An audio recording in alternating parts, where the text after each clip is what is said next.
여러분 안녕하십니까? 오늘 21번째 강좌입니다. 오늘부터 여러분들과 함께 한국의 불교라고 하는 주제로 말씀드리려고 합니다. 그래서 오늘 첫 번째 시간입니다만은 삼국의 불교 수용과 전개라고 하는 주제로 말씀드리겠습니다. 우리나라의 불교가 도입된 것은 공식적으로는 고구려 소설왕 2년 4세기 후반으로 기록이 되어 있습니다만 사실 우리의 불교가 수용된 것이 그것보다 훨씬 빠를 수도 있어요. 구체적으로는 여러분들 아시는 가야라고 부르는 나중에 신라에 합병됐습니다만 그 나라의 시조였던 김수로왕 그리고 그분의 부인으로 묘사되고 있는 인도 공주라고 전하는 허왕후와 관련된 이야기들, 이런 것들은 기원 전후 한시에 이미 우리나라에 불교가 들어왔을 가능성을 강력하게 제시하고 있는 거거든요. 그런데 이제 여기에서 문제가 되는 부분은 뭐냐 하면 설령 그 당시에 가야 불교가 이미 불교를 받아들였다고 하더라도 그 허왕후 이후에 그 가야라고 하는 나라가 멸망하는 진흥왕의 초반기였던 5세기 초반에 이르기까지의 약 한 400여 년 동안의 가야 불교에 관련된 역사와 흔적이 거의 남아있지 않다고 하는 점입니다. 기록으로도 그렇고 또 다분히 전설적인 그런 허왕후와 관련된 어떤 유적지들은 많이 있습니다만은 서력기원 후 100년에는 가야 불교가 어땠고 200년 때는 어땠고 250년 때는 불교 관계 어떤 기사가 있고 이런 것들이 거의 남아있지 않아요. 이렇게 되다가 보니까 이 가야 불교를 입증할 만한 그런 과학적이고 구체적인 어떤 증거들이 부족한 것이 흠이겠죠. 이 부분에 대해서는 좀 더 우리 불교학자들이 분발해서 연구를 거듭해 봐야 될 것이라고 생각합니다. 지금 현재의 상황으로서는 따라서 고구려 소수림왕 때 들어왔던 불교를 우리나라에 도입된 최초의 불교라고 볼 수밖에는 없는 상황입니다. 자, 이 삼국 가운데에서 불교를 최초로 받아들인 나라는 고구려의 소수림왕입니다. 이 고구려 소수림왕 2년 서력기원으로 372년입니다만은 당시의 기록을 보면 전진의 임금 부견이 순도라고 하는 스님을 통해서 고구려에 불교를 처음 전했다. 그랬더니 소수림왕은 굉장히 기뻐하고 불교를 받아들였을 뿐만 아니라 그로부터 2년 후에 다시 전진으로부터 내방한 아도라고 하는 스님을 맞이하면서 고구려의 수도였던 평양성에다가 순도와 아도를 위해서 성문난사 그리고 이불난사 이 두 절을 세워서 두 스님들을 머물게 하였다. 그리고 372년에 불교를 수용한 고구려 소수림왕은 그 이듬해 373년에 많은 백성들에게 교시를 내리기를 불교의 가르침에 따라서 살생을 금하도록 하라라고 하는 그런 칙령을 내릴 정도로 불교를 굉장히 존숭하는 그런 나라가 되었다. 이런 기록입니다. 자, 그런데 이제 여기에서 저희들이 주목해야 될 점은 뭐냐 하면은 고구려의 소수림왕이 아무런 비판의 움직임도 없고 또 아무런 그 불교를 그 이전에 접할 기회가 없었을 텐데도 불구하고 불교를 그렇게 쉽게 받아들인 것이 무슨 목적이 따로 있는 것은 아닐까라고 하는 의구심을 저희가 저버릴 길이 없는 거죠. 그러니까 이것은 우리가 다시 한번 생각해 보건대 전진이라고 하는 나라와 고구려라고 하는 나라의 정치적인 상황을 좀 더 세밀하게 살펴볼 필요가 있을 거라고 생각을 합니다. 그렇다면은 이 양국의 정치적인 역학관계는 어떻게 정리하면 되느냐? 이 당시의 시대가 중국의 역사에서 보면은 5호 16국의 시대거든요. 그러니까 5호라고 부를 때 5 오랑캐, 그리고 16국, 16의 한민족, 중국민족의 나라. 그러니까 이 오랑캐와 중국인들을 구분짓는 경계에서는 양자강이 되겠죠. 그 양자강을 기준으로 해서 양자강의 이남에 있는 국가들은 중국의 국가가 16개가 있었다는 뜻이고, 양자강 이북에 있는 중국 백성이 아닌 그런 나라들을 세운 민족들, 이 민족들이 세운 것을 5호, 5 오랑캐라고 불렀던 거 아닙니까? 그러니까 21개의 나라가 통일을 이룩하기 위해서 각축을 벌이고 있었는데, 이 당시에 5호 16국 가운데 가장 강성한 나라가 지금 고구려의 불교를 전한 전진이라고 하는 나라였어요. 이 나라는 영토도 넓었을 뿐만 아니라 그 큰 영토를 가지고 호시탐탐 중국의 중원을 노리는, 중국 사람들 입장으로 봤을 때에는 가장 힘든 버거운 상대가 전진인데, 이 전진이 국경을 맞대고 있는 나라가 고구려란 말입니다.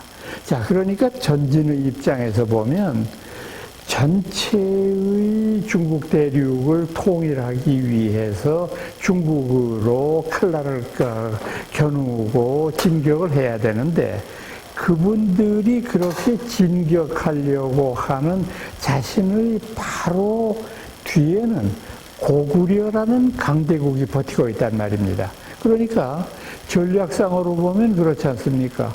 전진이 아무리 강성한 나라라고 하더라도 중국을 치기 위해서 남쪽을 향해서 내려갔을 때 뒤편에 있는 고구려가 전진을 향해서 청칼을 들이댔을 경우에 전진은 두 쪽 나라의 양쪽에서 전쟁을 치러야 되니까, 이런 양상에서는 아무리 전진이 강성하다고 하더라도 승리하기가 쉽지 않은 거죠.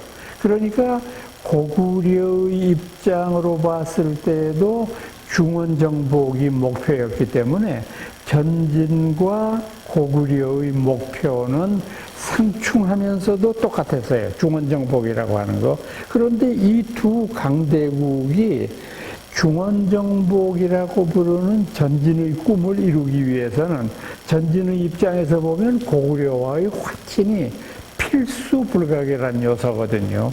그래서 전진의 임금인 부견이 굉장히 독실한 불교 신자였으니만큼 자신이 그렇게 소중하게 여기는 불교의 가르침을 고구려 당신네들도 좀 받아들이는 게 어떠냐라고 하는 것을 보여주는 것은 일종의 정치적인 제스처입니다.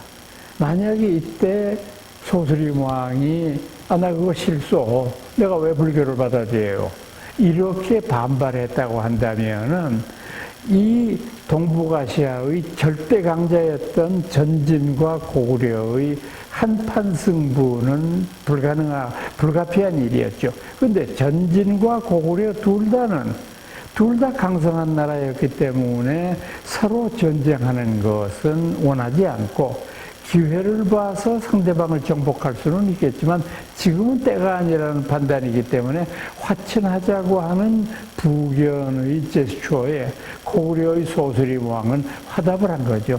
오케이, 그렇게 하자라고 하는 거니까, 일종의 지금 이 부분은 정치적인 목적에 의한 불교 전파와 그것을 다 알면서도 받아들인 고구려라고 하는 나라의 국시가 맞아떨어졌던 결과라고 하는 것으로 이해할 수 있다는 것이죠.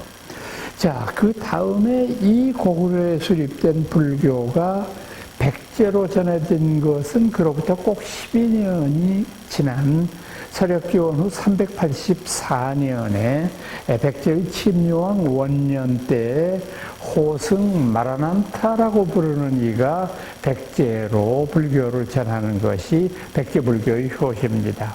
그런데 백제의 경우에도 불교를 받아들이는데 망설인다든지 그것을 거부한 흔적은 전혀 없어요. 왜냐하면 기록을 보면은 침유왕은 불교를 펼치기 위해서 서역의 승려였던 마라난타가 백제로 입국한다라고 하는 통보를 바꿔서 궁실, 왕궁 밖의 20리까지 밖에 나가서 스님들을 맞이합니다. 그리고 그곳에서 정중하게 스님들을 백제의 사비성으로 모시고 난 다음에 설법을 듣고 또 그분들을 통해서 불교를 받아들이기로 결심을 합니다. 이렇게 되니까 백제의 경우에도 불교 수용에는 아무런 문제가 없었다. 근데 그것도 또한 백제의 입장으로 보면 고구려와의 화친을 염두에 둬야 되기 때문에 역시 불교를 쉽게 받아들일 수 있는 요인되었을 거라고 볼 수 있는 거죠. 왜냐하면요, 이 삼국이 정립해 있다고 하는 것은 참 여러 가지 면에서 골치 아픈 이 배열이에요. 왜냐하면은 남과 북의 두 나라로 딱 대결의 양상이 전개되었을 경우에는 전쟁에서 무승부라는 건 없으니까 남과 북이 정면 대결을 하건 게릴라전을 하건 어떤 것이 있건 간에 반드시 승자가 있고 패자가 있어서 통일이 되게 돼 있어요. 근데 삼국인 경우에는 얘기가 달라집니다. 왜냐하면은 아무리 강한 나라라고 할지라도 삼국 중에 두 나라가 연합을 하면 꼼짝을 할 수가 없어요. 그러니까 이제 아까 전진의 입장 말씀드렸는데 고구려의 입장 한번 말씀드리겠습니다. 고구려는 북진 정책을 수행함에 있어서 마찬가지로 자기의 엉덩이 밑에 있는 두 칼날, 백제와 신라를 피하지 않으면은 중원정복은 꿈도 꿀 수 없는 일입니다. 그러니까 고구려는 어떻게 하느냐? 밤낮 신경을 쓴 게 뭐냐면 백제와 화친을 하든지 아니면 신라와 정식의 외교 관계를 수립해서 백제를 고립시키건 간에 백제와 신라를 띄어놓는 일에 몰두했습니다. 외교 정책의 핵심이 그거거든요. 이런 양상이기 때문에 백제의 경우도 고구려가 불교를 받아들였다는 말을 듣고 또 외교 통로를 통해서 들은 호승 마라난타가 결국은 해로로 온 것보다는 고구려를 통해서 왔을 테니까 그것을 받아들이는 것이 고구려의 화친을 약속하는 하나의 징표가 될 수 있다고 생각할 수 있었겠죠. 아마 이제 이것이 백제 불교가 수용되었던 가장 중요한 원인일 텐데 다만 문제가 되는 것은 신라불교예요. 이 신라불교는 여러분 다 잘 아시는 대로 처음으로 불교가 공인된 것이 법풍왕 정민년 서력기원으로 527년입니다. 이때 이차돈 성사의 순교가 있고 난 다음에 처음으로 불교가 수용되거든요. 그러면 여러분들 한번 상식적으로 생각을 해보세요. 372년에 고구려에 들어온 불교가 백제에 전래된 것은 384년이다. 12년의 차이가 있으니까 오케이, 그럴 수 있다. 근데 신라의 경우에는 무려 150년 정도가 지나고 난 다음에 불교가 처음으로 공인되잖아요. 그러니까 이게 국경을 맞대고 있는 세 나라에서 정상적이지 않은 일이잖아요. 뭐 신라 사람들이 150년 동안 어디 단체로 이민을 갔다 온 것도 아니고 신라의 국경에 만리장성이 쌓여져 있던 것도 아니고 아무리 전쟁이 심하다고 할지라도 양국 간의 국민들끼리는 교류도 있었고 상업도 해야 되고 이런 일이 비일비재한 나라에서 어째서 고구려 백제는 불교가 공인되고 번성했는데 반해서 신라는 150년 동안 불교를 왕실에서도 거부했고 민중들도 거부했다는 뜻이 되는데 왜 이랬을까 하는 의문이 들지 않습니까? 바로 이제 여기에서 우리가 이차돈 성사의 순교의 의미를 다시 한번 깊이 되새겨야 되는 그런 이유가 되는 것입니다. 저는 이 신라불교의 반발에 대해서 여러 가지 각도에서 저희들이 불교 수입을 반란한 주체는 육천장이라고 생각합니다. 여러분들 아시는 대로 초기의 신라는 나라의 구성이 강력한 전제왕권이라기보다는 육천장 중심으로 움직이지 않았습니까?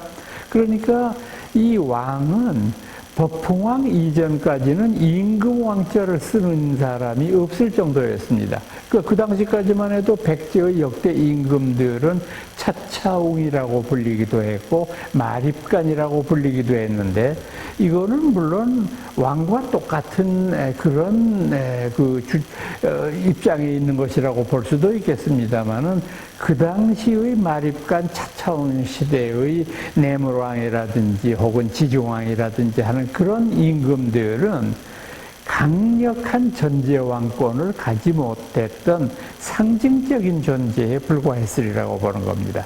그런데 백제와 고구려는 입장이 달라요. 완전히 절대적인 힘을 가지고 있는 절대 군주로서 등장을 했잖아요. 그런데 신라의 경우에는 육천장 중심이니까, 여러분들 중학교 다닐 때 배우셨죠? 신라의 육천장이 화백제도를 운영했고, 이 화백제도는 육천장들이 모여서 정사를 의논하는 민주적인 기구였다, 이렇게 배웠을 텐데, 그렇습니다. 분명히 맞는 말씀인데, 이 고대 사회에 특히 삼국이 정립해 있는 이런 상황 속에서 민주주의보다는 강력한 전제왕권이 훨씬 더 국민 정신을 통솔하거나 나라의 전쟁을 수행하는 데 있어서는 훨씬 편했어요. 민주주의 국가보다. 제가 상상력이 뛰어나서 그런지는 모릅니다만은 생각을 한번 해보세요. 고구려, 백제, 신라 이 세 나라는 1년에도 한두 차례씩 끊임없이 국경 분쟁이 있었고 양쪽이 정규군을 동원한 그런 전쟁들이 끊임없이 있었는데, 고구려나 백제의 경우에는 왕이 결심하면 전쟁은 수행돼요. 근데 신라는 그렇지 않거든요. 육천장이 다 화합을 해야 되는데 사람이 6이 모였는데 화합이 쉽게 되겠습니까? 생각을 한번 해보세요. 자, 우선 군대를 차출하는 데 있어서 육천장이 동시에 병력을 같이 차출하는 수밖에 없지 않아요. 육천장 중 어느 한쪽만 군대를 차출할 수는 없는 거니까. 그런데 차출하는 가장 합리적인 방법은 인구 비례에 따라서 하는 수밖에 없었을 거예요. 그런데 화백제도가 돼서 육천장이 모였을 때 밤낮 싸움이 벌어질 거 아니에요. 지난번 가을 전투에 우리는 젊은이들 농번기에도 불구하고 2,000명을 내보냈다. 그런데 이번 봄 전쟁에 또 우리 보고 2,000명을 차출하라고? 이건 불공평하다.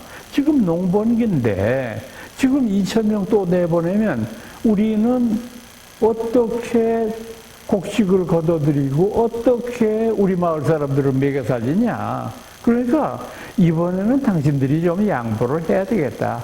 우리 이번에는 1,000명 이상 내기 어렵다. 그러면 또 상대방에서 반박을 하죠.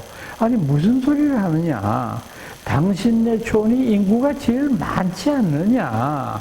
그리고 지난번에 2,000명 차출했다고 하는데 나중에 들으니까 사망자는 불과 200명밖에 안 되고 다른 마을에는 1,000명 차출했는데도 300명, 400명 사망자가 생겼어. 그런데 당신들이 비록 병력은 많이 차출했지만 사망자 수도 제일 적고 인구도 제일 많은데 그거 핑계를 대면 안 되지 않나. 그러니까 이번에도 2,000명 좀 해야 되겠다. 이러니까 갑론을박 이 논쟁이 끝이지를 않아요. 조금 거짓말을 보태서 말하면 백제나 고구려의 군대가 서라벌의 코끝까지 당도했는데도 신라 사람들은 모여서 회의만 하고 있는 거야. 그러니까 나라가 제대로 될 리가 없잖아요. 그러니까 이 육촌장은 불교를 받아들이려고 했던 법흥왕을 왜 정면으로 반대했느냐. 뭐 불교가 싫어서 반대했다. 뭐 이것도 명분이 될 수는 있지만 사실은 정치적인 이유 때문에 그래요. 이 불교를 만약에 법흥왕의 주장대로 받아들이게 되면 육촌장과 법흥왕과의 정치적인 이제 알력에 있어서 법흥왕이 이니시어티브를 잡는 게 되니까 이건 용납할 수 없다. 이런 것이 있겠죠. 그 다음에 두 번째로는 민간신앙으로서의 어떤 것들이 이 불교 도입을 반대했다고 볼 수 있어요. 그때 신라 사람들이 가지고 있었던 민간신앙이 뭐냐? 그건 모르겠어요, 정확하게.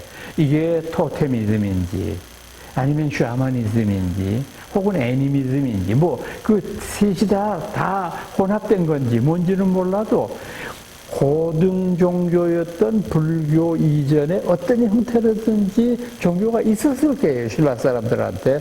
그런데 모든 사람들한테 종교가 두 개 있을 수는 없거든요.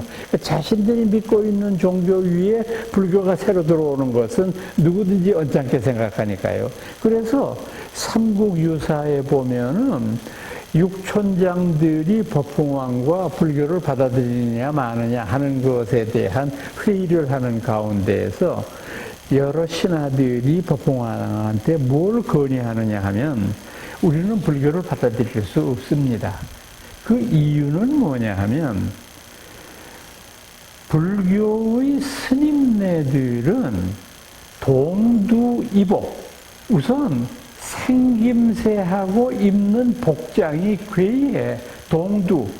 애들처럼 머리를 박박 갖고 댕겨, 스님들이. 이복. 우리와는 다른 이상한 옷을 입고 있어. 이건 미풍양속을 깨는 일이야. 그러니까 절대 불교를 받아들일 수는 없어. 그 다음에 논의 기괴. 스님들이 하는 말을 이렇게 들어보면은 도대체 무슨 말인지 종잡을 수가 없어. 생사가 곧 열반이니 해탈이 곧 번뇌니 뭐 무슨 소리인지를 알아들을 수가 없어. 사람이 죽고 난 다음에 윤회를 한다느니 서방정토에 극락교주가 있다는 둥 마치 가본 것처럼 얘기를 하는데 세상에 그런 믿을 수 없는 해괴한 말을 하는 사람들을 어떻게 우리가 그대로 따를 수 있겠는 게 안 된다. 그러니까 이거는 자기들이 믿고 있는 고유의 종교에 반대되기 때문이라고 하는 이유 아닙니까? 그래서 이제 우리는 여기에서 신라불교가 도입되는 데에는 세 분의 위대한 개척자가 있다고 생각을 하는 겁니다. 그 첫 번째가 이차돈입니다.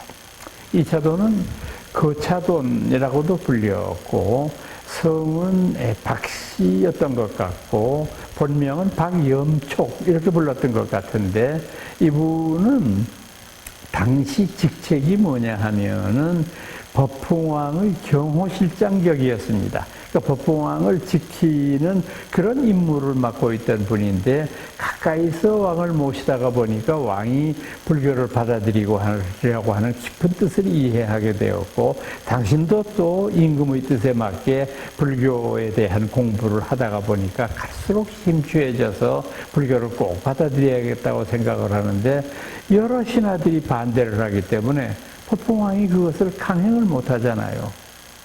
그래서 조용할 때 법흥왕을 찾아뵙고 말씀을 드렸습니다. 대왕이시여, 대왕께서 만약에 불교를 꼭 펴라고 하신다면은 저를 죽여주시기 바랍니다. 저를 죽여주셔야만 불교가 펼쳐질 수 있습니다. 법흥왕이 깜짝 놀라면서 아니 내가 충신을 지켜서 죽여서 불교를 편들 그게 무슨 소용이 있을 거며 또 당신을 죽인다고 해서 저 오만한 자들이 불교를 믿는다고 하는 그런 확신이 어떻게 있을 수 있는가? 그때 법흥왕께 다시 말씀드렸습니다. 아닙니다, 대왕이시여. 무릇 범상치 않은 일이 있어야 범상치 않은 기적이 있다고 말씀했습니다. 부처님의 가르치심이 영험하다고 한다면 내 한 목숨이 죽어야 기적이 일어날 것이고 기적이 일어나게 되면 저 오만한 자들이 어찌 그 교만한 마음을 꺾지 않을 수 있겠습니까? 그러니까 반드시 저를 사형시켜서 죽여주시기 바랍니다. 그러나 법흥왕은 그건 따를 수 없어요. 그래서 그냥 없던 말로 하자고 물립니다. 이러니까 이차돈이 난처해졌어요. 아무리 설득을 해도 법흥왕이 말씀을 듣지 않으니까. 그래서 어느 날 드디어 이차돈은 자신이 구상한 일을 거행하기로 결심을 했습니다. 그건 뭐냐 하면은 바로 반월성, 신라의 궁궐이 있는 그 천경림이라고 하는 숲에다가 다른 그 유사라고만 돼 있는데 요즘 우리식으로 얘기하면 건설부 같은 그런 그 부서입니다. 거기다가 명령을 해서 어디서부터 어느 지역까지 벌목을 하고 거기에 절을 세울 수 있도록 주추를 닦아라. 그래서 이제 뭐 다른 사람들이 임금 사인이 있고 그러니까 다 누구든지 믿을 수밖에 없잖아요. 신하들이 이렇게 보니까 뭐 다시 대궐에 들어가서 보려고 그러는데 뭐 자꾸 공사하는 소리가 들리고 그래서 가서 보니까 뭐 정경림을 벌목을 하고 난리예요. 그래서 물어봐서 지금 뭐 하는 거냐고. 그때 대왕님 명령으로 절을 지으려고 합니다. 신하들이 막 벌떼처럼 일어났어요. 보름 전에도 우리가 이 자리에서 모여서 회의를 했을 때 임금께서도 불교 받아들이는 것은 보류하겠다고 말씀하시지 않았습니까? 근데 지금 우리 모르게 절을 짓다니요. 이런 일이 어떻게 대명천지에 있을 수 있습니까? 법흥왕이 아차했습니다마는 이미 일이 벌어졌잖아요. 그래서 내막을 알아보니까 이차돈이 임금님의 옥세를 도용을 해서 그런 명령을 가짜로 내린 것이 드러나게 됐습니다. 이게 요즘식으로 얘기해도 공문서 위조 및 동행사, 그것도 임금 사인을 위조를 했으니 살 길이 없는 거죠. 할 수 없이 이차돈을 죽일 밖에 없잖아요. 그래 이차돈을 죽음으로 끌고 가는 사형장에서 이제 여러 모여있는 신하들이 이차돈한테 물었습니다. 최후로 할 말이 없는가? 그때 이차돈이 말했습니다. 나는 오늘 죽습니다. 그러나 오늘 죽는 나는 영원히 사는 것입니다. 왜냐하면 내 한 몸 죽음으로 말미암아 대왕의 큰 뜻이 펼쳐지게 되고 내 한 몸 죽음으로 말미암아 부처님의 진실한 가르침이 온누리에 펴지게 되니까 그게 바로 내 죽는 날이 내가 사는 날인 이유가 되는 것입니다. 그리고서는 담담한 미소를 띄우고 형장의 이슬로 돌아갑니다. 그때 여러분들 다 잘 아시는 얘기. 뭐 목이 소금강산에 나가 떨어지고 목에서 붉은 피가 아닌 흰 피가 솟고 사람의 목을 쳤는데 흰 피가 솟을 리가 있습니까? 그건 말도 안 되는 소리고. 그럼 이게 무슨 소리일까요? 왜 이차돈 성사의 목에서 흰 피가 솟았다고 그랬을까요? 놀랐다는 얘기잖아요. 사람들의 눈에 붉은 피가 희게 보일 정도로 놀래 자빠졌다는 뜻이잖아요. 왜 놀랬을까? 이 세상에 목숨 있는 사람들은 다 죽기를 원하지 않습니다. 천수를 누린 늙은이들이 자연사 할 때도 죽기 싫어합니다. 그런데 그 당시 이차돈의 나이는 26살이었어요. 그런데 죽으면서 불안한 기색이 조금도 없어요. 사람 죽는 죽음의 종류를 한번 생각해 보세요.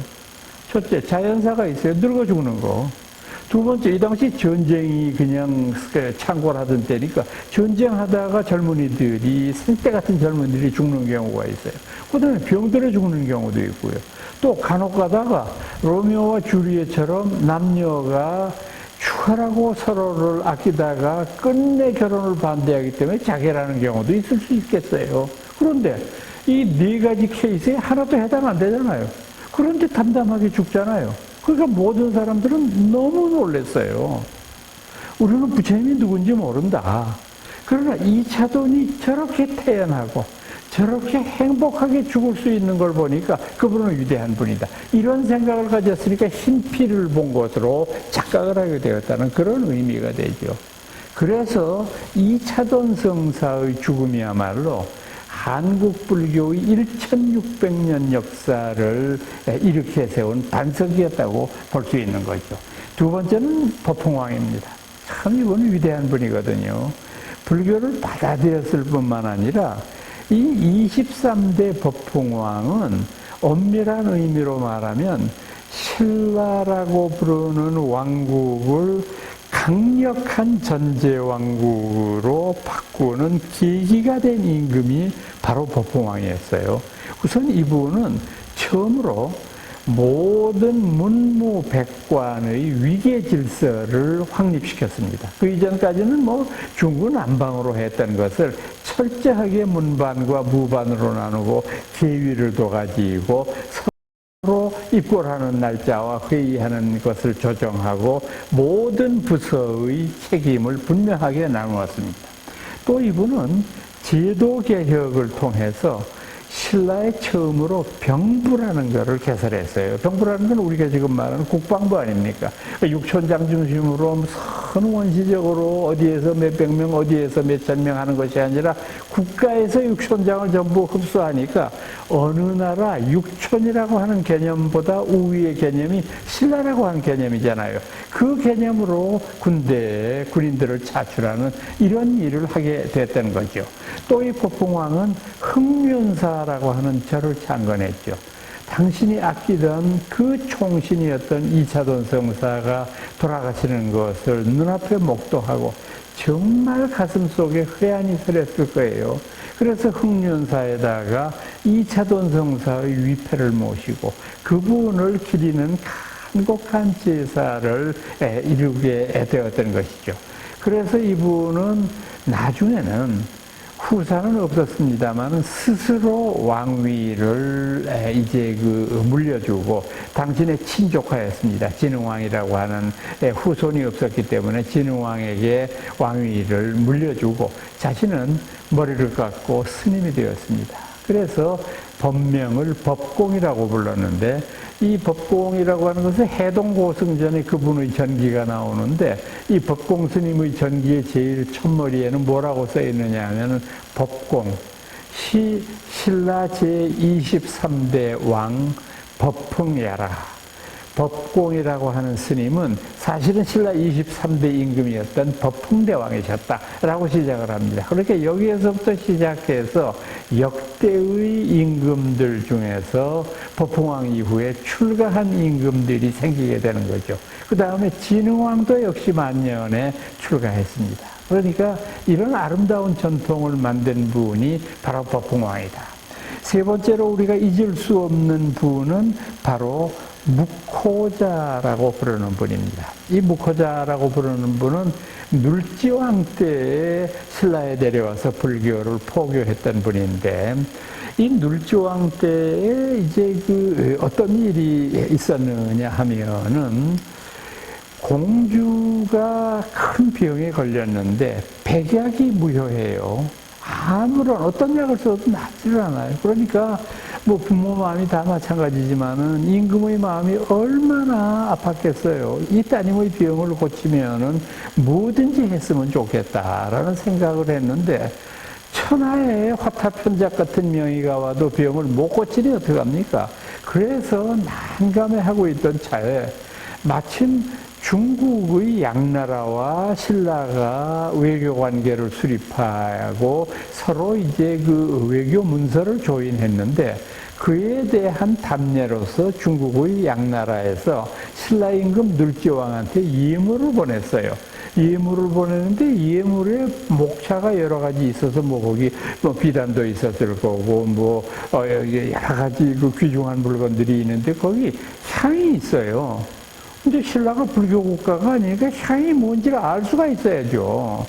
이게 된장국에 이게 넣어서 먹는 건지 뭐 냄새 맡아보니까 좋은 것 같기는 한데 이걸 씹어 먹는 것 같기도 하고 뭐 알 수가 있어야죠.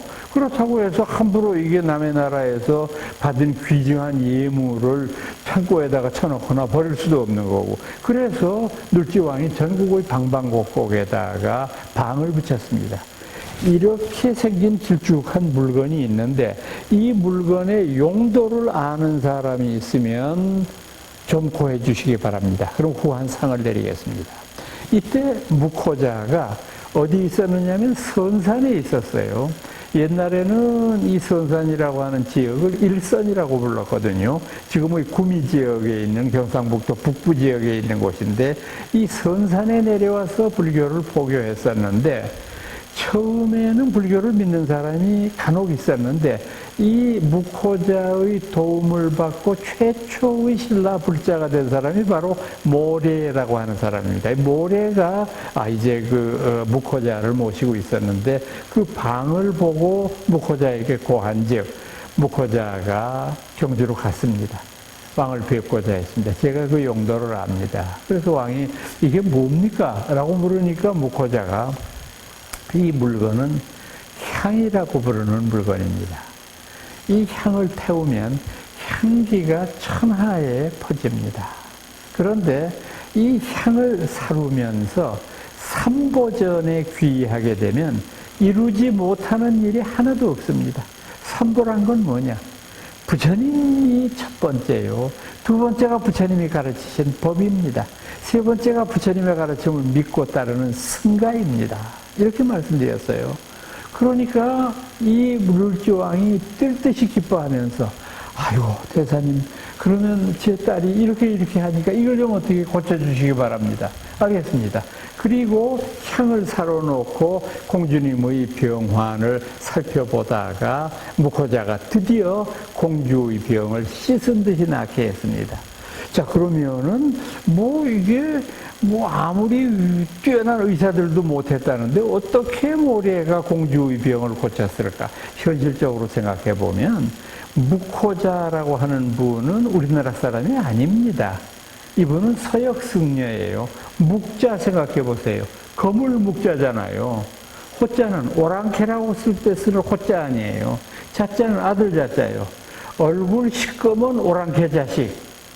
이게 인도 사람이라는 소리잖아요. 그러니까 인도의 스님이 우리나라의 신라까지 오려면은 고대 사회에서는 의술이 의사보다 훨씬 더 뛰어나지 않으면은 살아서 도착할 수가 없어요. 맹수와 그 무서운 여러 가지의 해충들 이런 것들을 뚫고 살기 위해서는 어떤 풀은 약초고 어떤 풀은 해초라는 걸 금방 알아봐야 돼요. 그 다음에 이것은 상처 난 데 바르는 것, 이거는 배탈 났을 때 먹는 것, 이거 다 알고 있어야 돼요. 침술도 능통해야 돼요. 그러니까 이런 모든 것에 통달했기 때문에 그런 것에 통달한 의사가 아직 없던 신라사회에서 묵호자는 침을 놓았는지 뜸을 떴는지 뭔지는 모르겠습니다만 어떤 형태로건 간에 공주의 병명을 정확하게 짚어내고 고쳤다는 말입니다. 그래서 눌주왕이 너무 기뻐서 물었습니다. 큰스님, 무슨 소원이든지 말씀하시면 들어드리겠습니다. 그때 묵호자가 대답했습니다. 저는 출가한 승려이기 때문에 저한테 뭘 바랄 게 있겠습니까? 제가 바라는 것은 오죽 하나, 부처님 모실 절을 하나 지어주시면 참 제가 고맙게 생각하겠습니다. 그래서 삼국유사에 이렇게 기록이 되어 있습니다. 바로 선산에다가 절을 지었는데 당시 신라의 습속이 아주 질박해서 원어가 그렇게 되어 있어요. 아주 검소하고 평범했기 때문에 절을 기와에다가 지은 것이 아니라 초가삼칸에다가 절을 세웠어요. 여러분 한번 상상해 보세요. 초가삼칸에 절만자 세우고서 풍경을 달아내는 절 멋있지 않습니까? 그래서 그 절을 세워서 묵호자가 거기 머물렀는데 거기 머문 지 얼마 되지 않아 이어른이 돌아가셨다. 그래서 많은 사람들은 아니지만 불교를 믿는 사람들이 왕왕이 있다가 이어른 돌아가시고 난 다음에 불교가 없어졌다라고 하는 겁니다. 이 묵호자야말로 세 사람의 개척자 가운데 마지막으로 꼽아야 될 분입니다.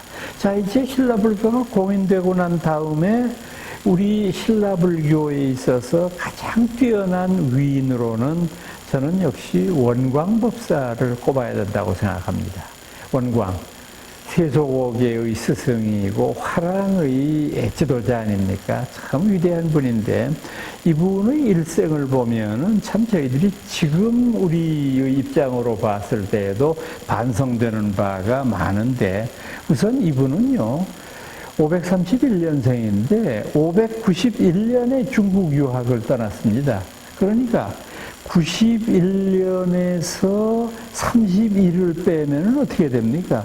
이 어른이 만 60세에 유학을 떠나셨다는 얘기가 됩니다. 요즘에도 아마 여러분 60세에 대학에 들어가거나 대학원에 간다고 그러면 주변의 사람들이 수근수근 할 거예요. 늙으니까 배워서 뭐 하려고 저러는지 모르겠다고. 당대의 고승이 중국에 배우기 위해서 60세에 출발하셔서 돌아온 거는 아주 외우기가 쉬워요. 서력기원 600년에 다시 신라로 돌아오셨으니까 만 9년을, 10년을 중국에 계신 거예요. 그래서 이 어른은 중국에서 누구에게서 공부했느냐? 호구산에 있는 급법사라고 하는 분한테 배웠는데 호구산의 급법사라고 하는 분은 중국의 종파에 있어서 섭론종에 속하는 사람이에요. 섭론, 섭대승론입니다. 그러니까 최고의 대승불교를 배운 셈이 되는 것이죠. 이분이 이제 돌아오고 난 다음에 귀산과 추항의 두 화랑에게 오계를 남겨준 사건은 여러분들 다 기억하실 겁니다. 귀산과 추항 두 분 화랑이 이 원광 스님을 뵙고 말씀을 드렸습니다. 큰 스님 저희들이 화랑으로서 이 나라를 지키고 국토를 더욱더 넓히는 통일전쟁에 앞장설 수 있도록 아주 우리에게 귀감이 될 만한 그런 법을 내려주시면 저희들이 따르겠습니다. 그때 원광법사가 말씀하셨습니다. 불교에는 대승보살계라고 하는 것이 있고 또 그것이 아니더라도 일반 대중들에게 오계라고 하는 것이 있는데 그대들이 다른 이들의 신하가 되어서 국토방위에 나서서 이 오계를 다 지키기가 어려울 것이다. 그래서 내가 세속에 맞는 오계를 줄 터이니 잘 지킬 수 있는가? 예, 지키겠습니다. 첫째, 임금을 섬기기를 충성으로서 하라. 사군이 이충. 둘째, 사친이 이요. 부모를 모심에 있어서 진실한 효도로서 다 행해야 되리라. 세 번째, 교우유신, 벗을 사귐에 있어서 믿음으로서 해야 될 것입니다. 네 번째, 싸움터에 다다라서 물러섬이 없어야 된다. 임전무퇴, 군인은 절대 물러서서는 안 된다. 다섯 번째, 살생유택, 산 목숨을 죽이되 가려주기로 해라. 이 귀산추항 두 화랑이 다시 여쭈었습니다. 선생님, 앞에 네 가지는 무슨 뜻인지 알아듣겠는데 마지막에 살생유택은 좀 알아듣기가 어렵습니다. 산 목숨을 죽이되 가려주기라는 깊은 뜻이 무엇입니까? 다시 내가 그대들을 위해서 설명하리라. 산 목숨을 죽이되 가려 죽인다고 하는 것은 두 가지 뜻이 있다. 첫째는 택시, 때를 가려 죽이라는 말이고 두 번째는 택물, 물건을 가려서 죽이라는 말이다. 때를 가려 죽이라는 말은 뭐냐? 첫째, 제일날 죽여서는 안 된다. 우리가 절에서 음력절으로 뭐 초하루나 보름이나 29일, 말일 뭐 이럴 때를 제일이라고 부르잖아요. 그래서 저는 뭐 각자 제일이라고 하는 말을 익숙하게 쓰는 말이 아니기 때문에 뭐 관음제일, 미타제일, 약사제일 뭐 이런 식으로 이제 절마다 불러서 통보를 신도들한테 하는데 이런 제일날은 절대 살생을 해서는 안 된다는 뜻이고 그 다음에 두 번째의 때라고 하는 것은 뭐냐면 산란철에는 생명을 죽여서는 안 된다. 산란철에는 모든 생명이 번식하는 때인데 그때 죽이는 것은 죄를 몇 배로 짓는 것이니까. 그 다음에 택물, 물건을 가려 죽인다고 하는 것은 뭐냐. 첫째, 집에서 기르는 가축은 죽여서는 안 된다. 소나 말이나 개나 돼지나 닭이나 이런 것은 절대 해쳐서는 안 된다. 두 번째, 물. 사람이 짐승을 해치는 것은 짐승이 사람을 해칠 때 인간이 자기 방어로 죽일 수 있다. 그 다음에 인간이 짐승을 죽이는 이유는 잡아먹기 위해서 그래. 식량이 부족하거나 또는 단백질을 보충하기 위해서 그러는 건데 이럴 때도 아주 작은 물건은 죽여도 이게 먹을 수도 없을 만큼 작은 건데 그걸 죽여서는 안 되는 거지. 그러니까 죽여도 된다는 것은 사냥은 용인하는 거죠. 사냥으로 멧돼지를 잡는다든지 노루를 잡는다든지 꿩을 잡는다든지 이렇게 해서 먹는 거는 용인한다는 뜻이 됩니다. 그래서 귀산추왕 두 분이 큰 스님의 가르침을 받자오고 이것이 세속 5개가 되었다고 말하는데, 자, 여기서 제가 제일 속상하는 건 뭐냐면 이 귀산추왕 두 분 화랑이 왜 앞에 넷은 다 안다고 말씀했어요. 모른다고 알아도 한 번만 더 말씀을 청했으면 이 큰 스님이 얼마나 자상하게 말씀을 주셨을 텐데, 안다고 그러는데 뭘 설명할 게 뭐 있어요. 그래서 어떤 경우든지 훌륭한 스승한테는 말을 시켜야 돼요. 말을 자꾸 시켜서 아는 걸 다 빼내야 되는 게 그게 제일 속상해요. 그 다음에 이 세속오계를 또 굉장히 우리나라 사람들이 오해를 하는데, 어떻게 오해를 하느냐. 우리나라 사람들은 이렇게 얘기를 해요. 사군이충, 사친이요, 교우유신. 이 세 가지는 충효신, 유교에서 말하는 거잖아. 그렇잖아요. 유교에서 말하는 거니까 이거는 앞서 셋은 원광법사가 유교적인 덕목에서 가져오는 것이고, 그 다음에 네 번째 임전무태라고 하는 건 뭐 전쟁터에서 싸우는 얘기를 하는 거니까 이건 종교하고 특별히 상관이 없을지 모르겠는데, 마지막 살생유택은 불교에서 말하는 자비를 얘기하는 거잖아. 그러니까 이거는 원광 큰 스님께서 유불도 3교를 융합시키기 위한 것이 세속오계다. 세상에 머리가 나빠도 유분수지. 여러분 상식적으로 생각해 보세요. 제가 불교 학자고 불교를 믿는 사람인데, 여러분 중에 어떤 분이 저한테 어떤 제가 평생 동안 지킬 계명을 정해 주십시오 라고 저한테 만약에 묻는다고 한다면, 제가 여러분들한테 예, 그러면 제가 기독교에서 요거 10계명 중에서 2개 뽑아오고, 이슬람에서 요거 1개 뽑아오고, 그 다음에 우리 불교에서 요거 1개 뽑아오고, 이렇게 해서 내가 5가지를 줄 테니까 지키겠습니까? 아니, 내가 정신병자입니까? 아니, 내가 불교를 놔두고 왜 남의 종교에 가서 그걸 가져옵니까? 원광법사는 누구냐? 스님이잖아요. 스님이 왜 유교에서 빌려와요? 정신 나간 소리를 하고 앉았어요. 이 충효신이라고 하는 것은 유교의 가치 덕목이기만 한 게 아니에요. 우리 불교에서도 마찬가지로 충을 강조하고 효를 강조하고 신을 강조하지 않아요. 그러니까 이것은 우리가 불교적인 입장만 대변하면 되는 것이지, 유교에서 빌려왔다고 하는 것은 너무도 지나친 오류가 아닐 수 없는 것이죠. 또 이 원광법사를 말하면서 우리가 빼놓을 수 없는 것은 역시 김유신 장군이죠. 김유신 장군은 나이 18살 때 단석산에서 홀로 기도를 올리는 와중에서 난승이라고 하는 도인을 뵙고 그분에게 신검을 얻어서 그 신검을 가지고 바위를 잘랐는데, 그 바위를 잘랐기 때문에 이 산의 이름이 지금도 단석산입니다. 경주에서 이제 멀리 떨어져 있지 않은 곳에 단석산이 있는데, 산은 야트막하지만은 굉장히 가파르고, 지금도 이제 간혹 가다가 제가 최근에는 못 가봤습니다만 이렇게 보면 육군 3, 4권 학교 같은 데에서 이제 야간 훈련을 하거나 또는 이제 어려운 이제 행군 훈련 같은 거를 했을 때 그 산정을 이렇게 쓰는 경우를 가끔 봤는데, 이 일대는 지금도 미륵 삼존불이 모셔져 있고, 김유신 장군이 신검으로서 바위를 잘랐다고 하는 그 지역이 남아있어서 참 화랑의 아주 중요한 그런 유적지가 돼 있는데, 이것을 보게 되면은 역시 김유신 장군은 미륵신앙을 가졌던 신라 최고의 화랑이었다고 볼 수 있는데, 이 미륵신앙을 지녔다고 하는 근거는 단석산 이후에 또 있습니다.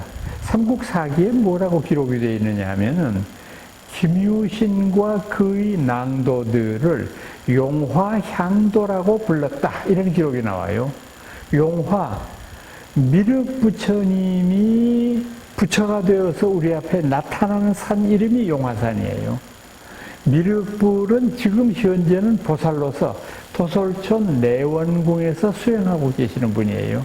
이분이 말세가 도래했을 경우에 우리 앞에 부처로서 나타나게 되는데 바로 그때가 용화산이거든요. 아마 모르기는 해도 우리나라 전역에 있는 산 중에서 용화산이 제일 많을걸요.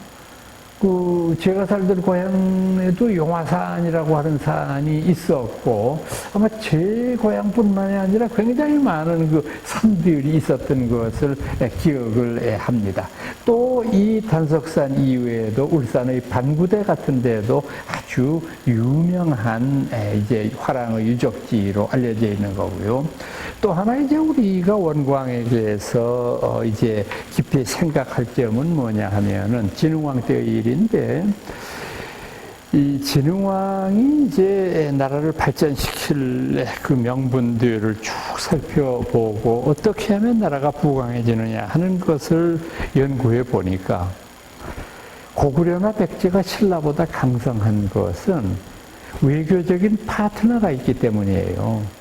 고구려의 경우는 물론 중국과 국경을 맞대고 있기 때문에 그렇습니다만, 전에 전진 말씀드렸지만은 전진 이외에도 나중에 후양이라고 부르는 나라와 이제 아주 이 친밀한 외교 관계를 맺었고, 백제는 일본과 매우 친밀한 관계를 유지하고 있어서 여차하면 군대를 동원할 정도의 그런 우호국가인데 신라는 아무것도 없어요.